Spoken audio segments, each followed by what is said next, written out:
বন্ধুরা, আজকে আমার আম্মু কি আনছে? আম্মু কি আনছো তুমি? গরুর গোশত। ও, কি রান্না করবা? বিরিয়ানি। বিরিয়ানি। ও, আমার অনেক ফেভারিট। ও, মটরশুঁটি দিবা সাথে? হ্যাঁ, মটরশুঁটি দিব, সালাদ করব টমেটো দিয়ে। ওয়াও, অনেক ফেভারিট আমার। সাথে তো চিকেনও রান্না করছো না? চিকেন। কালকে চিকেনও আছে বিরিয়ানির সাথে।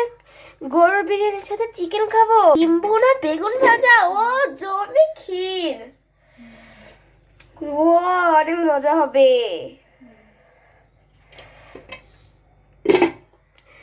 টমেটোর সালাদ করব।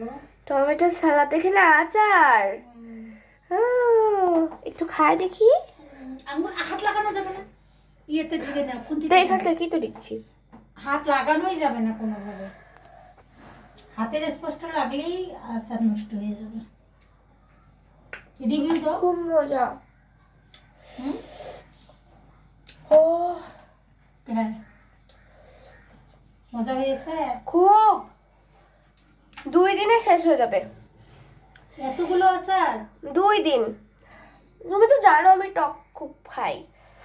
টক ঝাল, আমার টক আর ঝাল খুব পছন্দ। মিষ্টি। আর মিষ্টি আমি তো খাই না তো। কার কার আমাকে দেখে লোভ লাগছে কমেন্ট করে জানাও। তো বন্ধুরা, খেতে চাইলে এসে পড়ো। আমার আম্মু কিন্তু দাওয়াত দিয়ে দিছে, সবাই চলে আসো। দাওয়াত থাকলো আমাদের বাসায়। ওয়াও।